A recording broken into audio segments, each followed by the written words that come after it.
Merhaba, bugün sizin için derlediğimiz kaynaklara bir göz atacağız ve 20. yüzyıl başı özellikle Doğu Kürdistan'ında önemli bir figür olan Simko Şikaki'ye odaklanacağız.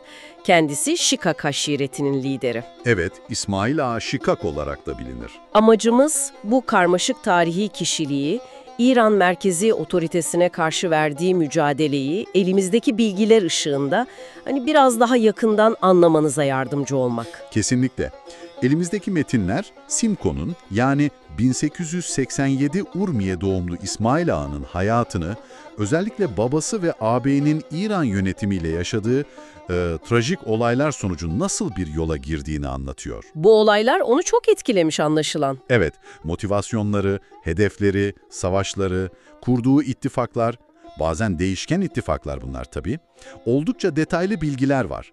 Yani hem bir direniş sembolü hem de bazı yönleriyle tartışmalı bir figür olarak karşımıza çıkıyor. Peki Simko'yu harekete geçiren temel sebep neydi? Yani kaynaklar ne diyor? Sadece kendi aşiretinin çıkarları mıydı? Yoksa daha geniş bir vizyonu mu vardı? Anlaşılan o ki bunlar biraz iç içe geçmiş. Bir yandan İran'ın o merkeziyetçi politikaları var. Yani Tahran'dan her şeyi kontrol etme isteği. Buna bir tepki var. Hedef, Kürtlerin kendi içinde daha serbest olacağı bir yapı. Yani bir tür Kürt özerkliği. Ama diğer yandan metinlerde Seyit Taha gibi isimlerin etkisiyle daha büyük bir hedef. Yani bağımsız Kürdistan idealinin de gündeme geldiği belirtiliyor. Yani sadece özerklik değil, bağımsızlık da mı? O yönde de bir eğilim olduğu söyleniyor. Tabii bir de yükselen Kürt milliyetçiliği akımı var o dönemde ve ailesine başına gelenlerin intikamı gibi daha kişisel faktörler de işte motivasyonlar arasında. Bu motivasyonlarla yola çıkıyor ve o dönemin siyasi ortamı da epey karışıktı sanırım.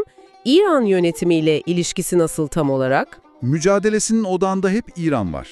Önce Kaçar Hanedanı var tabii. O dönemde zayıf diyorlar zaten. Simko onlara karşı ciddi başarılar kazanıyor.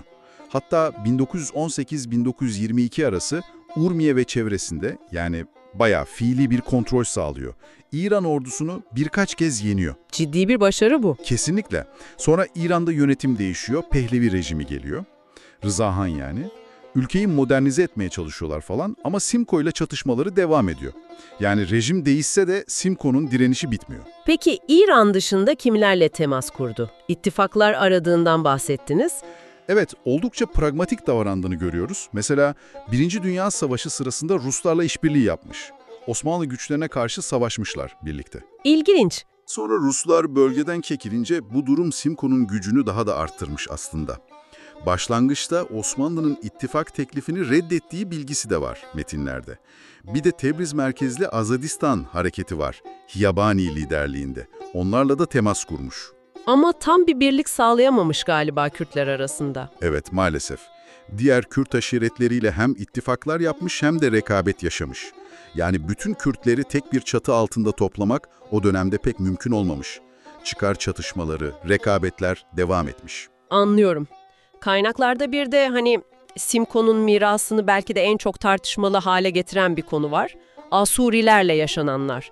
Bu konuda neler aktarılıyor? Evet, bu gerçekten de çok hassas ve trajik bir nokta. Metinler 1918'de Simko'nun Asuri toplumunun ruhani lideri Marshimun'u bir görüşme sırasında yani bir tuzakla öldürttüğünü belirtiyor. Ciddi bir iddia. Ve bu olayın ardından Urmiye ve çevresinde Kürtlerle Asuriler arasında karşılıklı çok kanlı çatışmalar yaşanmış. Kayıp sayıları konusunda kaynaklar arasında farklar var ama bazıları yüzlerce diyor, bazıları binlerce, hatta 5.000-10.000 arası Asuri ve Müslüman sivilin öldüğünü söylüyor. Bu olayların yorumlanışı da farklı o zaman. Tam olarak öyle. Asuri kaynakları bu dönemi bir soykırım olarak nitelendiriyor. Bu aktarılıyor metinlerde.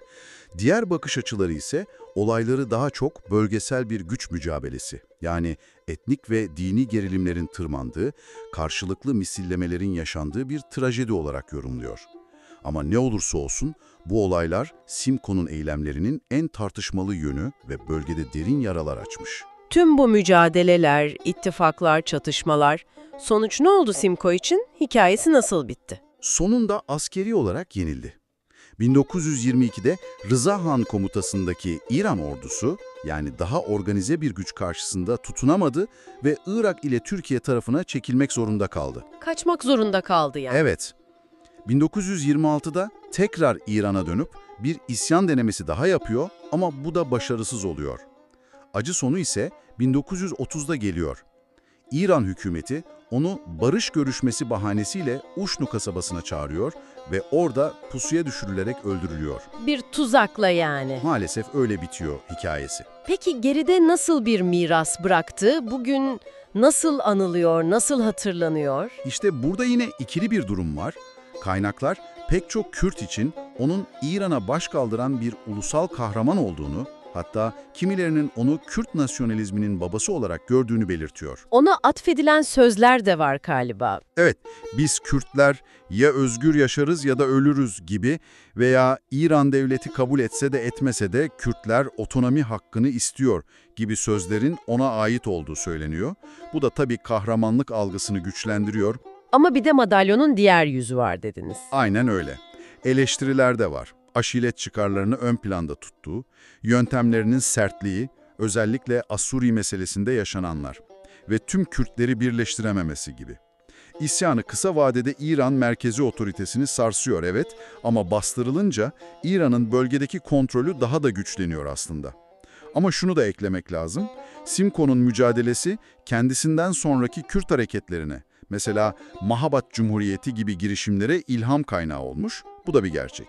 Anlıyoruz ki Simco Şikakadi, 20. yüzyıl başı Doğu Kürdistan'ında hem gerçekten derin izler bırakmış hem de yaptıklarıyla ciddi tartışmalara yol açmış, yani oldukça karmaşık bir tarihi figür.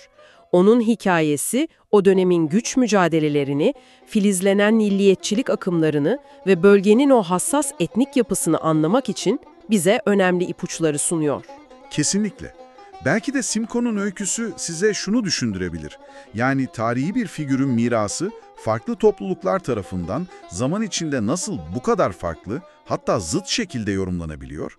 Ve bu farklı yorumları anlamaya çalışmak, günümüzdeki benzer kimlik ve egemenlik mücadelelerini daha derinlemesine kavramamız için nasıl bir kapı aralayabilir?